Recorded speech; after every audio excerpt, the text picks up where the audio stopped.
오늘은 다니엘 거룩한 충격 19번째 시간으로 큰 은총을 받은 사람, 큰 은총을 받은 사람이란 제목으로 우리 하나님 말씀 함께 나누도록 하겠습니다. 우리가 앞으로 3번만 더 다니엘 설교를 하면 이제 다니엘 설교가 끝나게 됩니다. 다음 설교도 여러분 기대하시면서 설교를 위해서 또 계속 기도해 주시기 바랍니다. 오늘 우리가 읽은 이 다니엘서 10장부터 마지막 12장까지는 하나의 단락입니다. 근데 다니엘이 본 하나의 환상을 계속 보여주고 있는 단락인데, 여기에 나오는 환상이 지금까지의 환상과 좀 다른 것은, 앞의 환상들은 세상 제국들에 관한 환상이었다면 오늘 읽은 환상은 세상 제국의 전쟁에 대한 환상이 아니라 영적인 세계에서 일어나는 환상이라 하는 것이 오늘 환상의 특별한 점입니다. 1절을 보시면, 바사왕 고레스 제3년에 한 일이 벨드사살이라 이름한 다니엘에게 나타났는데 그 일이 참되니 곧 큰 전쟁에 관한 것이라. 다니엘이 그 일을 분명히 알았고 그 환상을 깨달으니라. 이렇게 기록을 했습니다. 여기 바사왕 고레스 제3년이라고 했으니까 다니엘이 이 환상을 본 때는 BC 533년 즈음을 말하는 겁니다. 이 환상을 보기 3년 전인 고레스왕 원년이 BC 536년인데 이때가 역사적으로 중요한 해였는데, 그때 고레스 칙령이 발표된 해였기 때문에 아주 중요한 해입니다. 고레스 칙령이란 뭔가, 하나님께서 페르시아의 왕 고레스의 마음을 감동시키셔서 발표한 칙령인데, 내용은 뭐냐, 예루살렘의 성전 제것과 성벽을 다시 재건하도록 유대인들을 본토로 다 돌려보내는 칙령이 바로 고레스의 칙령입니다. 이때 고레스는 포로 생활하던 이스라엘 백성들을 고국으로 돌아가게 했을 뿐만 아니라 이 바벨론 왕 느부갓네살이 가져온 성전의 기명들까지 다 되돌려주고 새롭게 건축을 할 수 있도록 건축 자금까지 고레스 왕이 지원해 주겠다 하는 조서를 발표를 하게 된 겁니다. 근데 놀라운 것은 이 고레스 칙령은 고레스가 왕위에 오르기 200년 전에 이미 예언이 돼 있다는 것이 아주 놀라운 겁니다. 이사야서 44장 26절에서 28절에 이 내용이 기록이 되어 있습니다. 우리 한번 읽어보겠습니다. 이사야서 44장 26절에서 28절까지 시작. 그의 종의 말을 세워주며 그의 사자들의 계획을 성취하게 하며 예루살렘에 대하여는 이르기를, 유다 성읍들에 대하여는 증언될 것이라. 내가 그 황폐한 곳들을 복구시키리라 하며 기품에 대하여는 이르기를, 마르라. 내가 내 강물들을 마르게 하리라 하며 고레스에 대하여는 이르기를, 성취하리라 하며 예루살렘에 대하여는 이르기를, 중건되리라 하며 성전에 대하여는 내 기초가 놓여지리라 하는 자니라. 아멘. 자, 이게 이사야서의 내용인데, 이사야서는요 바벨론에 의해서 이스라엘이 망하기 100년 전에 쓰여진 성경입니다. 그러니까 바벨론 다음에 페르시아인데, 페르시아 왕이 고레스잖아요. 그러니까 이사야서는 바벨론이 이스라엘을 멸망시키기도 전에 쓰여졌는데 100년 전에 쓰여진 성경인데, 26절 보시면 예루살렘에 사람이 다시 살게 될 것이다 하는 것을 예언한 겁니다. 그러니까 이건 예루살렘에 사람이 다시 살지 않게 될 것을 예언을 포함하고 있는 겁니다. 그런데 다시 돌아와서 사람이 살게 될 것이고, 또 유다 성읍들은 또 중건될 것이고, 하나님이 그 황폐한 것들을 다시 복구시켜 주실 것이다.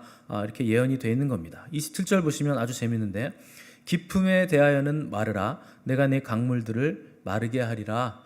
이런 예언이 있는데, 이게 뭐냐면 페르시아가 바벨론 도성을 함락할 때 그 바벨론 도성을 감싸고 있던 그 강물 해자를 상류에서 물이 마르게 해서 무혈 입성했잖아요. 기억나시죠?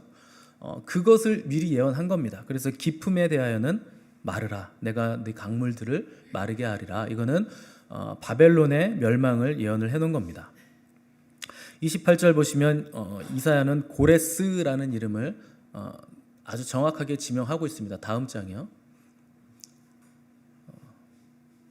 여호와께서 그의 기름 부음을 받은 고레스에게 이같이 말씀하시되, 내가 그의 오른손을 붙들고 그 앞에 열국을 항복하게 할 거다.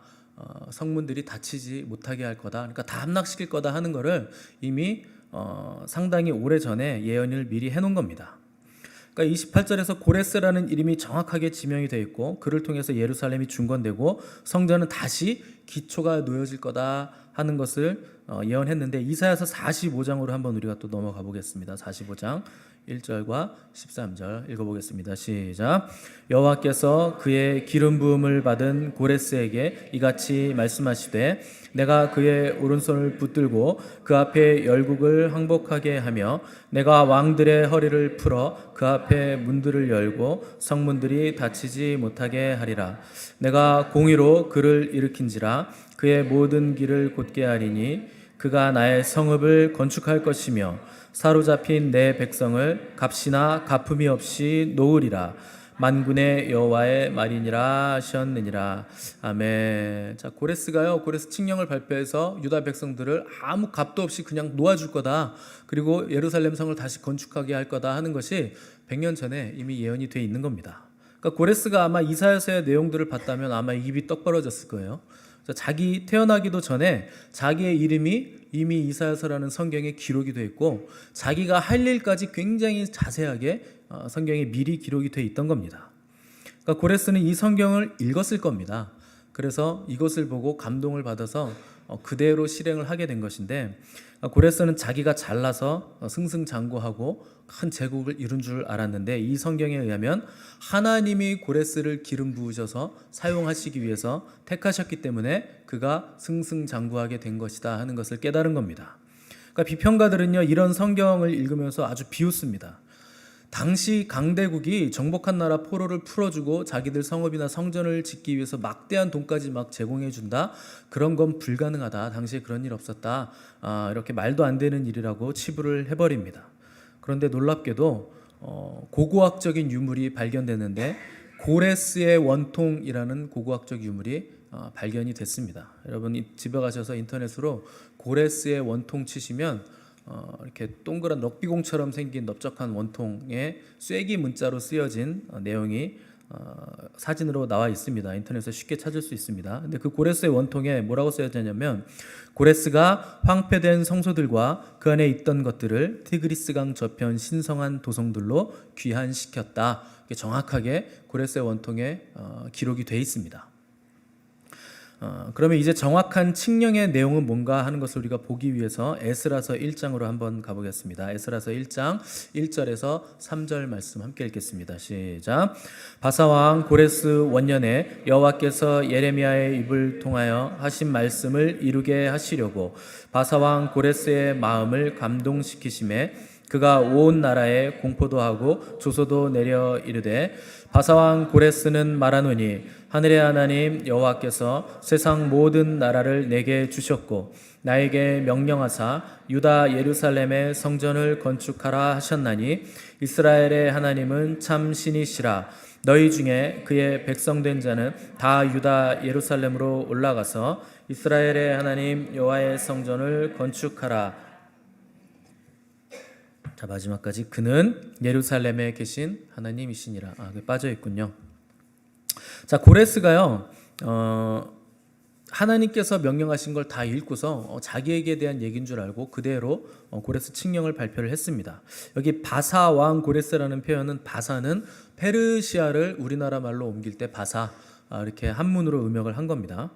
그래서 고레스 원년 하면 이제 바벨론이 무너진 그 즈음을 말하는 것이고 이 고레스 칙령이 발표됨으로써 인해서 이스라엘이 그토록 고대하던 이스라엘의 회복의 신호탄이 드디어 쏘아 올려지게 됐다 하는 것이 이 고레스 칙령의 가장 큰 의의입니다. 이 고레스 칙령이 발표되니까 유대인들이 예루살렘으로 이제 귀환하기 시작을 했는데 에스라서 2장 64절 보시면 몇 명이 귀환을 했는가? 대략 5만 명 정도가 예루살렘 본토로 다시 귀환을 했습니다. 그런데 다니엘은 여전히 본토로 돌아가지 않고 페르시아에 남아 있었는데 왜냐하면 다니엘의 사명은 돌아가는 것이 아니라 페르시아에 남아 있는 것이었기 때문에 그런 겁니다. 이때 다니엘은 남은 여생을 아주 깊은 기도에 빠져서 지내고 있었는데 고레스 칙령에 의해서 성전을 재건하라 하는 영이 떨어졌음에도 불구하고 다니엘은 기뻐하기보다는 여전히 슬퍼하며 죄를 뿌리며 금식 기도 가운데 있었습니다. 오늘 본문 우리 2절 3절 한번 읽어보겠습니다. 2절과 3절 시작. 그때 나 다니엘이 새 이래 동안을 슬퍼하며 새 이래가 차기까지 좋은 떡을 먹지 아니하며 고기와 포도주를 입에 대지 아니하며 또 기름을 바르지 아니하니리라. 아멘. 자, 여기 새 이래라고 나오는데 7일이 3번이니까 21일, 그러니까 3주를 말하는 겁니다. 자, 90세 고령 다니엘이 지금 3주간 슬퍼하면서 준 금식을 하고 있는 겁니다. 그러니까 이때가 니산월, 히브리 말로 하면 아비벌이라 그래요. 그게 뭐냐면 한 해의 첫 달을 말하는 겁니다. 이때는 무슨 절기가 있냐면 유월절이 있어요. 그래서 유월절 기간에는 어린 양을 잡아서 가족들이 나눠 먹기도 하지만 그 기간에 먹는 음식은 무교병이라 그래서 발효되지 않은, 누룩을 넣지 않은 딱딱한 빵을 먹습니다. 근데 그걸 뭐하고 함께 먹냐면 쓴 나물과 함께 먹습니다. 그러니까 변변한 식사를 안 하는 때입니다. 왜냐하면 너희들이 애굽에서 종된 때를 기억하고 거기서 빠져나올 때 급하게 빠져나오느라 누룩을 가져오지 못해서 무교병을 먹었다 하는 것을 기억해라. 그리고 너희들의 노예된 때를 기억하라 하면서 쓴 나물을 먹으라 했던 겁니다. 그러니까 지금 90세의 노인이 무교병과 쓴 나물을 한 끼 정도만 먹으면서 지금 준 금식을 하고 있는 겁니다. 그럼 왜 새해 벽두부터 다니엘은 지금 금식을 하고 있느냐? 기도 제목이 있었기 때문인데, 첫째는 다니엘이 지금 받은 환상의 내용이 평범한 환상이 아니었기 때문에 지금 금식을 하고 있는 겁니다. 그러니까 다니엘은요, 자기가 환상을 보긴 봤는데 이 환상이 미래에 대한 환상이기 때문에 무슨 말인지 사실은 설명을 해도 잘 이해를 못하는 겁니다. 그러니까 더 깊은 이해를 얻기 위해서 하나님께서 통찰력을 주실 것을 간구하면서 지금 준 금식 기간에 들어간 겁니다. 자, 또 다른 하나의 이유는 고레스 칙령이 발표된 후에 다니엘의 눈에 비친 유대 백성들의 그 모습 때문에 지금 금식을 하고 있는 겁니다. 가장 큰 문제는 이 백성들이요, 유대 땅으로 돌아가려고 하지 않는 거예요. 그러니까 페르시아에 남아있는 백성들의 수가 너무나 많았다 하는 겁니다. 당시 이스라엘의 제사장들과 이 백성의 지도자들은요, 바벨론에서 태어난 사람들이 대부분이에요. 그러니까 다니엘 정도 나이 돼야 80세, 90세 정도 돼야 아주 어렸을 때 유대 땅 예루살렘에서 살았던 기억이 어렴풋이 있을 뿐이고 나머지들은 바벨론에서 태어나고 바벨론이 고향인 이민 2세대들이었습니다. 그러니까 그들에게는 유대 땅은 척박한 땅이고 바벨론이 자기들 삶의 터전인 거예요. 그러니까 예루살렘은 한 번도 내가 가본 적도 없는 땅이고 하나님의 심판을 받아서 그 땅은 이미 황폐해질 대로 황폐해졌는데 거기 가서 뭔가 새롭게 시작하려고 하면 당연히 땀을 흘리면서 개간을 해야 되고 고생할 게 너무 뻔한 겁니다. 그러니까 다들 내가 지금 여기서 자리도 잡았고 내 삶의 인프라가 여기 다 있고 친구들도 여기 있고 내 비즈니스 할 사람들도 거래처도 여기 다 있는데 굳이 내가 거길 왜 가냐 이런 생각을 하면서 예루살렘으로 돌아가지를 않았던 겁니다. 이것이 바벨론에서 태어난 이스라엘 백성들의 영적인 상태였습니다. 하나님의 이름이 있고 하나님의 임재가 있는 예루살렘 성전을 사모하지도 않고 고향으로 돌아가서 땀 흘리며 성전을 짓기보다 그냥 바벨론 땅에 남아서 나는 그냥 편하게 남은 여생을 살겠다 하는 것을 택한 것이 바로 유대인들의 영적인 상태였다 하는 겁니다. 또 다니엘이 금식했던 마지막 이유는 예루살렘으로 돌아간 5만여 명의 사람들 때문이었습니다. 이 귀환한 백성들이요, 도착하자마자 이제 고레스의 지원하에서 성전 재건에 착수했는데 얼마 지나지 않아서 주변 대적들의 방해를 극심하게 받기 시작합니다. 급기야는 나중에 공사가 다 중단이 돼버립니다.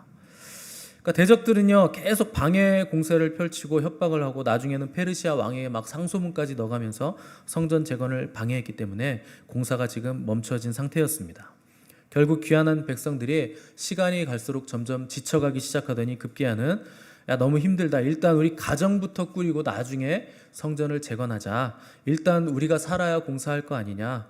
좀 쉬었다 하자. 이런 분위기로 계속 바뀌게 된 것입니다. 그러니까 다니엘이 이런 소식들을 들으면서 아마 마음 같아서는 당장 예루살렘으로 뛰어가고 싶었을 겁니다. 이제 겨우 이스라엘 나라가 회복이 됐고 하나님께 영광을 드리는 삶을 이제 살아야 되는 시기인데 백성들의 반응은 정반대로 가고 있었기 때문에 다니엘이 마음이 타들어가면서 금식을 하게 된 것입니다. 근데 다니엘은 고향으로 돌아가려는 생각은 하지 않았습니다. 왜냐하면 다니엘의 사명은 예루살렘에 있는 것이 아니라 이 페르시아 땅에 있었기 때문에 그런 겁니다. 그러니까 다니엘은요, 그 땅에 남아서 완성해야 될 다니엘의 사명이 있었어요. 그리고 예루살렘에서 해야 할 일들은 다른 사람들에게 주어진 사명이었습니다.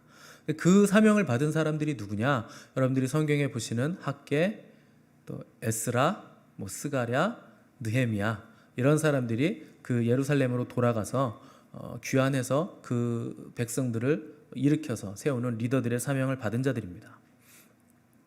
이 성전 공사가 중단됐을 때 들어온 선지자가 학개입니다.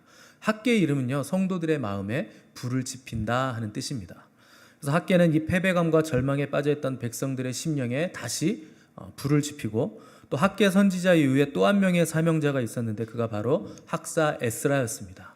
그러니까 학사라 하는 것은 율법 학자라 하는 뜻입니다. 그러니까 에스라는 이 백성들에게 말씀을 차근차근 가르치면서 왜 우리가 성전을 재건해야 하며 왜 이스라엘이 다시 회복이 돼야 되는가 하는 것을 가르친 사람이 바로 에스라입니다. 그 다음에 실제적인 조직과 역할 배분을 담당한 행정가의 역할을 누가 했는가? 느헤미야가 들어와서 그 역할을 이제 감당을 하게 됩니다. 그러면 다니엘은 도대체 어떤 역할을 하고 있는 것인가?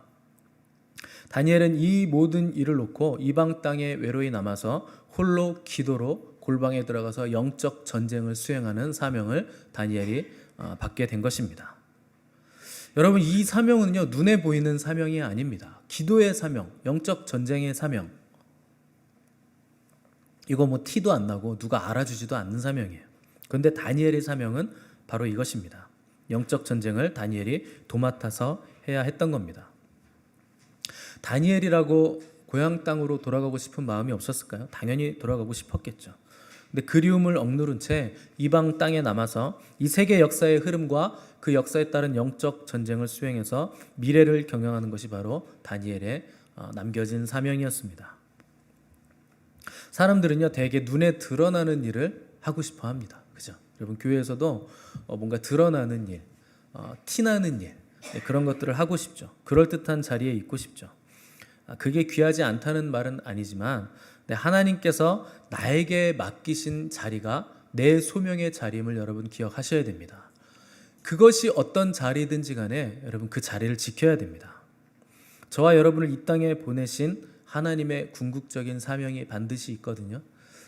대개 사람들의 당신의 사명은 뭡니까? 크리스찬들에게 이걸 물어보면 통상 하는 대답이 있죠. 하나님의 영광을 위해서 사는 겁니다. 그 사명이래요.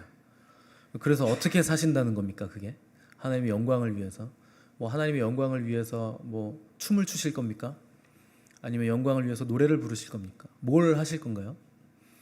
여러분, 그거는 그냥 모두 다 알고 있는 제너럴 콜링이에요. 일반적인 사명입니다. 그건 누구나 대답할 수 있고 누구나 당연히 그렇게 살아야 되는 거예요. 그런데 여러분에게만 주신 하나님의 사명이 있습니다. 그게 얼티밋 컬링이에요. 궁극적인 사명이에요. 그리고 궁극적인 소명입니다. 근데 대다수의 크리스찬들이요, 90% 이상이 나에게만 주신 하나님의 이 궁극적인 소명을 관심도 없고 발견하지도 못한 채로 그냥 살다가 죽습니다. 여러분, 이게 얼마나 슬픈 일인 줄 아십니까? 하나님이 여러분 한 사람 한 사람에게 DNA를 다 다르게 주셨거든요. 그래서 그 DNA에 맞게 소명도 다 다르게 주셨어요. 그래서 나에게 어떤 재능이 있으면 그 하나님께서 심어주신 겁니다. 그 재능을 가지고 뭔가를 하라고 이 궁극적인 소명을 주신 거예요.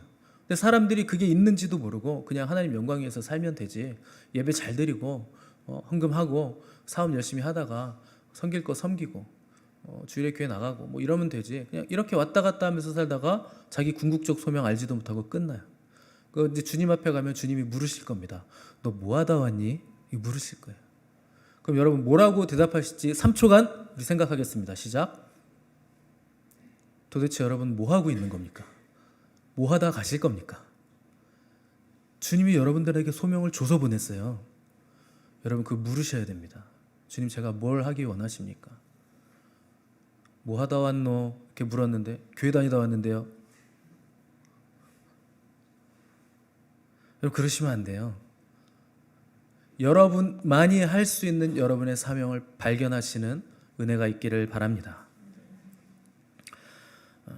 본질적인 사명은요, 예수 그리스도를 증거하고 그분의 영광을 위해서 사는 건 맞습니다. 그러나 나에게 있는 사명, 그걸 찾을 때요, 여러분들이 더 이상 방황하지 않게 되는 겁니다. 그래야 여러분 여기 갔다 저기 갔다 들쑤시지 않게 되고 시간 낭비하지 않게 되는 겁니다. 반드시 그걸 찾으시기 바랍니다. 다니엘의 사명은 뭔가? 그 노년의 다니엘의 사명은 기도의 자리, 이 영적인 전쟁을 수행하는 자리였습니다. 이 사명은요, 또한 모든 크리스찬들의 사명이기도 한 겁니다.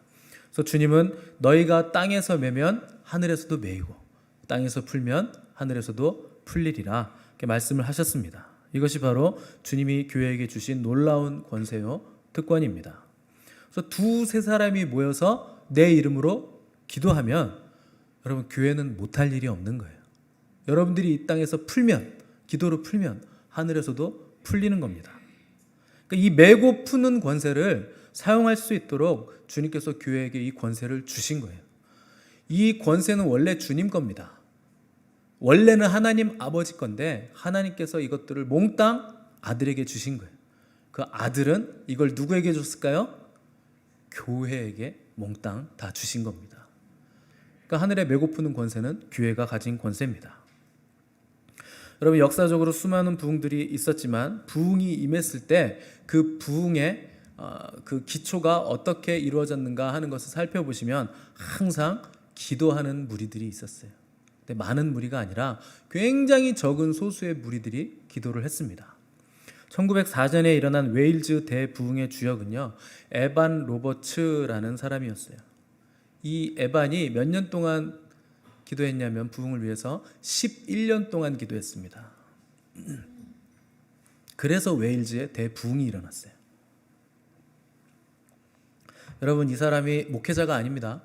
여러분들하고 똑같은 평범한 사람이었어요. 직장 다니고 가정이 있고. 그런데 피곤할지라도 일 끝나면 부흥을 위해서 11년 동안 기도를 한 겁니다. 근데 두 가지를 기도했어요. 이분이 첫 번째 자기의 성령 충만을 위해서 11년을 기도했고, 그다음에 웨일즈 자기가 살고 있는 이 지역의 부흥을 위해서 또한 11년 동안 기도를 했습니다. 그리고 나니까 하나님께서 때가 되니까 갑자기 이 사람이 설교하는 이 집회를 인도하게 됐는데 그때 하나님께서 영광으로 임하셔서 거기에 부흥의 물고가 터지기 시작한 거예요. 그게 웨일즈 부흥의 시작입니다. 여러분 어떤 부흥도 기도가 씨앗이 되지 않은 부흥이 없습니다. 그리고 회개가 없는 부흥은 없는 거예요. 반드시 회개가 먼저 선행이 돼야 됩니다. 우리가 땅에서 기도하면 땅에서 풀면 하늘에서도 풀릴 거예요. 근데 우리가 기도하지 않고 그대로 그냥 메어 놓으면, 묶어 놓으면 하늘에서도 그대로 묶여 있을 겁니다. 하나님은요, 이 다니엘 한 사람이 기도함으로 하나님이 민족의 미래와 역사의 흐름을 다 보여주시고 그것을 위해서 영적인 전쟁까지도 수행하게 하셨어요. 여러분 교회는요, 이 영적인 전쟁을 수행하는 기관입니다. 아멘이 없네. 전쟁이라뇨 목사님, 그게 무슨 말씀입니까? 평화가 좋은 거지. 여러분 그건 거짓입니다. 전쟁과 평화 중에 되도록이면 평화가 있으면 좋겠지만 하나님은 전쟁에 능하신 하나님이에요. 악한 무리들을 하나님께서 평정하시기 위해서, 정복하시기 위해서 하나님은 전쟁도 불사하십니다. 우리는요, 그러나 무슨 칼과 총으로 싸우는 게 아니에요. 우리는 뭘로 싸우느냐? 기도로 싸우는 거예요. 주먹으로 싸우거나 말로 상대방 찌르거나 막 상처 줘가면서 싸우는 사람들이 절대 아닙니다. 여러분 우리는 기도로 싸우셔야 돼요. 에베소서 6장 12절 말씀 함께 읽어보겠습니다. 시작. 우리의 씨름은 혈과 육을 상대하는 것이 아니요 통치자들과 권세들과 이 어둠의 세상 주관자들과 하늘에 있는 악의 영들을 상대함이라.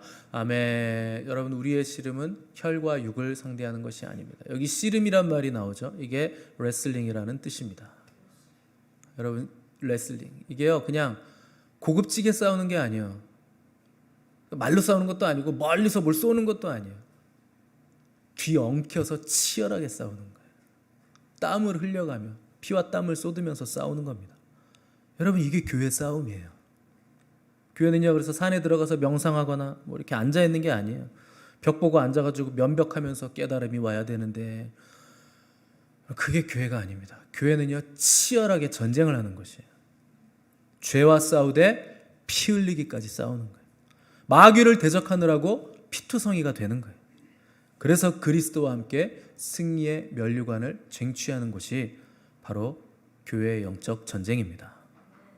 그래서 주님은 교회를 제정하시면서 내가 내 교회를 세우리니 음부의 권세가 이기지 못하리라. 이긴다 진다라는 개념이 들어가 있는 것 자체가 영적인 싸움이 있다는 뜻입니다. 여러분, 교회는요 이렇게 그냥 뭐 상큼하게 그냥 앉아가지고 좋은 말씀이네 이러고 듣고 오늘 교회 가서 힐링해야지, 일주일 동안 힘들었는데, 여러분 그런 장소가 아니에요. 배로 표현하면 여기는 유람선이 절대 아닙니다. 교회는 군함이에요. 여러분 다 군사입니다. 그러니까 여러분의 각자의 자리에서 맡은 역할을 탁탁탁 수행하면서 전쟁 이 준비 태세를 딱 갖추고 있어야 되는 것이 바로 교회라 하는 것입니다.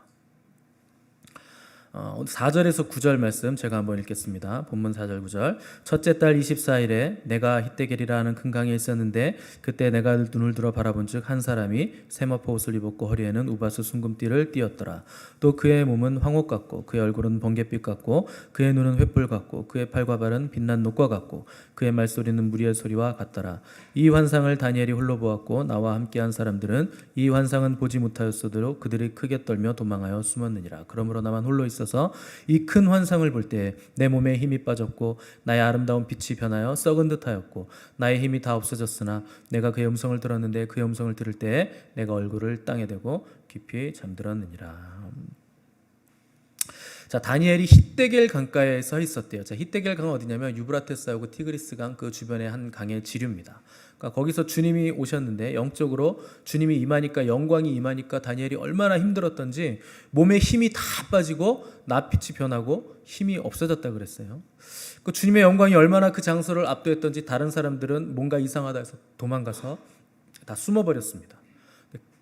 그때 다니엘은 내가 얼굴을 땅에 대고 깊이 잠들었다 이렇게 표현을 했는데 기절한 거예요.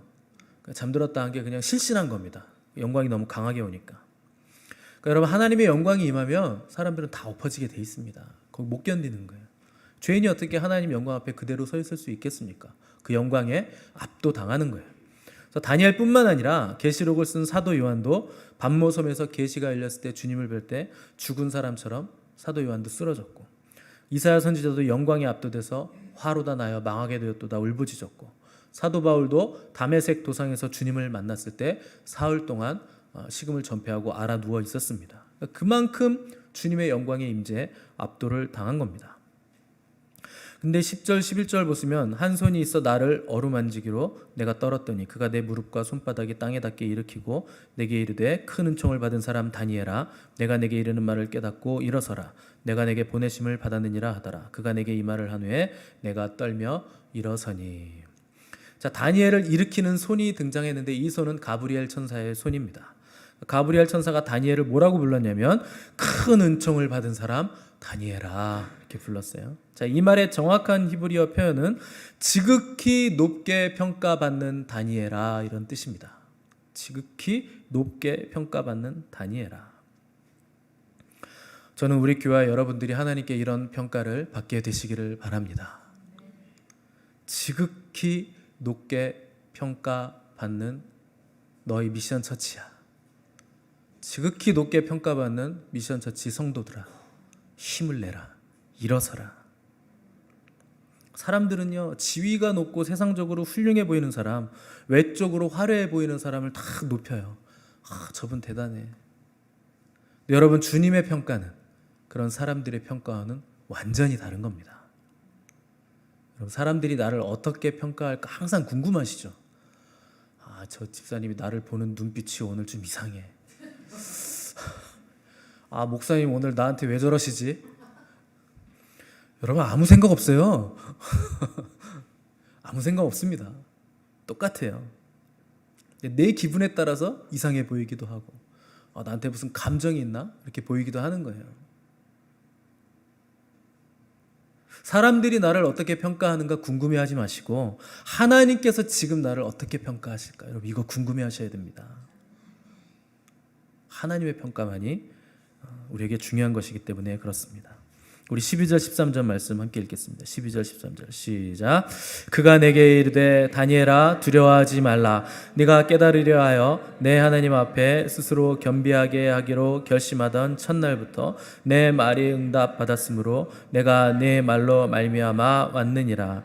그런데 바사 왕국의 군주가 21일 동안 나를 막았으므로 내가 거기 바사 왕국의 왕들과 함께 머물러 있더니 가장 높은 군주 중 하나인 미가엘이 와서 아멘. 자, 가브리엘 천사는요 다니엘한테 다니엘아 네 기도가 시작할 때마다 시작했을 때 그때 기도 응답이 즉시 나에게 주어졌다. 근데 페르시아를 장악한 이 바사 왕국의 어둠의 권세들이 내가 응답을 가지고 오는 길을 막는 바람에 내가 내려오지 못했다 하는 것을 지금 설명을 한 겁니다.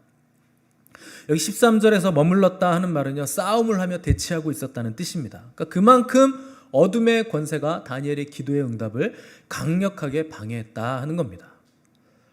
여러분 마귀가 하는 가장 큰 일 중에 하나가 첫 번째는 성도의 기도를 막는 겁니다. 두 번째는 기도 응답을 막는 겁니다. 이게 마귀가 하는 일이에요. 그러니까 마귀는요 다니엘이 응답을 받지 못하도록 가브리엘 천사가 가져오는 응답까지도 막아버린 거예요. 결국 누가 와서 해결이 됐느냐? 여호와의 군대 장관인 미가엘 천사장이 전투에 투입되고 나서야 이 마귀의 치열한 방해를 뚫어낼 수 있었는데 이것은 다니엘의 기도 응답이 얼마나 마귀들이 무서워서 벌벌 떠는 응답이었던가 하는 걸 잘 보여주는 겁니다. 그러니까 방해하는 거예요. 사탄은요 기도 응답도 방해하지만 아예 기도를 하지 못하도록 우리를 원천 봉쇄하면서 한 사람 한 사람을 마크하면서 방해를 합니다. 기도할 틈이 없게 만들어요. 아예 기도할 생각을 못하도록 상황을 계속 몰아칩니다. 왜 그럴까요? 사탄은요 우리가 기도하는 걸 싫어할 뿐만 아니라 무서워합니다. 여러분 사탄이 여러분 기도하는 거 무서워해요. 근데 여러분 이거 기도해야 되는데 이런 생각은 있는데 기도가 안 되시죠. 그게 마귀가 방해하는 거예요. 축구 선수들도요 잘하는 선수한테 공이 딱 패스가 되는 순간 4-5명이 달라붙어요. 그 메시 같은 선수는요 딱 공 잡으면요 4-5명이 달라붙죠. 한꺼번에 갑자기 쫙 둘러싸죠. 근데 그걸 막 뚫고 너무도 쉽게 툭 차서 넣는 거예요. 그러니까 여러분들이 기도를 하셨는데 기도의 응답은커녕 환경이 열리기는커녕 상황이 더 꼬인다, 문제가 계속 더 힘들어진다, 이렇게 상황이 바뀌면요 여러분 지금 내가 하는 기도가 문제의 핵심을 정확히 짚어내고 있는 기도다 이렇게 생각하시면 됩니다. 그러면 거의 맞아요. 기도했는데 상황이 꼬이잖아요. 그럼 거의 기도를 제대로 하고 있는 상황입니다. 마귀가 무서워서 벌벌 떨고 있는 거예요. 그때는 어떻게 해야 되냐? 계속 기도를 하시되 동역자들에게 기도를 부탁을 하셔야 됩니다. 그래서 이 마귀의 영적 방해들을 물리칠 수 있도록 기도 부탁을 하시고 함께 기도함으로 상황을 돌파해내는 지혜가 필요한 겁니다. 그리고 마귀가 나를 무서워하네 이렇게 생각하시면서 오히려 하나님께 찬양으로 나아가셔야 돼요. 극진히 하나님을 경배하셔야 됩니다. 16절에서 19절 제가 읽겠습니다. 인자와 같은 이가 있어 내 입술을 만진지라 내가 곧 입을 열어 내 앞에 서 있는 자에게 말해 이르되 내 주여 이 환상으로 말미암아 근심이 내게 더함으로 내가 힘이 없어졌나이다. 내 몸에 힘이 없어졌고 호흡이 남지 아니하였사오니 내 주의 이 종이 어찌 능히 내 주와 더불어 말씀할 수 있으리까 하니 또 사람의 모양 같은 것 하나가 나를 만지며 나를 강건하게 하여 이르되 큰 은총을 받은 사람이여 두려워하지 말라 평안하라 강건하라 강건하라. 그가 이같이 내게 말하매 내가 곧 힘이 나서 이르되 내 주께서 나를 강건하게 하셨사오니 말씀하옵소서. 아멘. 다니엘이 자기의 사명, 이 기도로 영적 전쟁을 하는 사명을 수행할 때 이 전쟁이 얼마나 힘들었던지 다니엘은요 완전히 탈진됐어요. 그만큼 다니엘이 괴롭고 힘들었던 겁니다. 여러분 우리 교회도 중보기도팀이 있잖아요. 그분들은요 괴롭고 힘드셔야 돼요. 중보기도팀 여러분. 중보기도 모임 할 때 기분이 좋아지시면 안 되고 힘드셔야 됩니다. 제가 개척해가지고 제일 부러웠던 목사님이 누구였을까요? 중보기도팀 있는 목사님. 저는 큰 교회 안 부러웠어요. 목회자 위해서 중보기도 해주는 목회자가 저는 제일 부러웠습니다. 근데 이제 개척하고 1년 반이 지나고 하나님이 너 일로 가야 된다 그래서 등 떠밀려 와봤더니 여기에 중보기도팀이 있네요.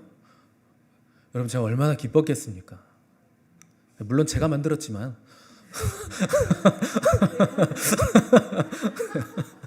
중보기도 할 그릇들이 있었던 거예요. 그래서 와가지고 딱 해놨더니 여러분 중보기도팀이 생겼어요. 저는 이게요 제일 기쁩니다. 교회가 커지는 거 뭐 좋겠죠. 뭐 교세가 확장되고 사람 많이 모이는 거 뭐 나쁜 일은 아닙니다. 네, 주님 믿는 사람 많아지는 거 좋은 일입니다. 그런데 가장 좋은 거 제대로 된 사람들이 모이는 거예요. 그리고 서로 돌아보고 사랑과 선행을 격려하고 마음을 터놓고 삶을 나누면서 서로 간에 기도해 줄 수 있는 사람들이 있다는 것. 여러분 세상 어디에도 그런 모임은 없는 거예요. 교회만이 할 수 있는 겁니다. 여러분들이 중보기도 할 때 얼마나 힘든지 경험해 보셔서 아실 겁니다. 막 땀이 날 때도 있고요. 온몸에 힘이 다 빠질 때도 있어요. 어떤 사람 기도해 주는데 갑자기 막 숨이 턱 막히기도 하고 그 사람 아픔이 나에게 느껴지기도 하고 막 심장이 막 아프기도 하고 그런 거예요. 이게 여러분 실제입니다. 영적 전쟁은요 실제예요. 그러나 여러분 걱정하지 마세요. 우리는 홀로 싸우는 것이 아니라 우리가 서로 힘이 되어주고 또 우리 주님께서 우리가 지치고 힘들 때는 야 일어나라, 내가 힘을 줄게, 강건해라 이렇게 힘을 우리에게 북돋아 주시는 좋으신 우리 주님이십니다. 18절 보시면 사람의 모양 같은 존재가 다니엘을 만지며 강건하게 했어요. 이거 주님이 만져주시고 또 천사가 만져주고, 그러니까 우리가 지치고 힘들고 포기하고 싶을 때 천사들을 세계 만국에 보내서 구원 얻은 성도들에게 힘을 주시는 거예요. 여러분 아무나 이런 경험할 수 있는 게 아닙니다. 영적 전쟁을 수행하는 사람들에게 하나님은 이런 은혜를 베풀어 주시는 겁니다. 여러분요 저는요 주일 되기 전까지 얼마나 힘든지 몰라요. 주일 아침까지 힘들어요. 그러니까 1년 중에 컨디션 좋은 날이 며칠일까요? 제가 4일이면 많게요. 한 3일 돼요. 많아봐야 5손가락 안에 꼽습니다. 컨디션 좋은 날이. 힘들어요, 여러분. 또 양육을 하려고 하면 영적 전쟁이 얼마나 치열한지 모릅니다. 어제까지 전 힘들었어요. 제가 힘들면 우리 사모님도 힘들어요. 남편이 아프면 사모가 힘들잖아요. 그러니까 막 몸 여기저기 아프고 막 머리 아프고 막. 또 중요한 설교 하려고 딱 하면 얼마나 방해가 심한지 몰라요. 근데 여러분 상관없습니다. 딱 예배 시간이 되면 하나님이 새 힘을 주세요. 여러분도 마찬가지예요. 일주일 동안 힘들었더라도 우리가 주일에 하나님을 극진히 경배하고 예배하면 하나님 영광이 여기 있기 때문에 이 영광 안에서 우리가 새 힘을 얻게 되는 것입니다. 상황에 상관없어요. 상황이 무슨 상관입니까? 하나님은 예배 받으시기 합당하시고 우리의 경배를 받으시기에 마땅하신 분이시기 때문에 우리가 주님을 경배하고 예배 드리는 겁니다. 상황이 어려워서 도저히 힘들어서 기도를 못하겠다는 분들이 있는데 여러분 정신을 차리셔야 됩니다. 기도를 하지 않아서 상황이 어려운 거예요. 상황이 어려워서 기도를 못하는 게 아닙니다.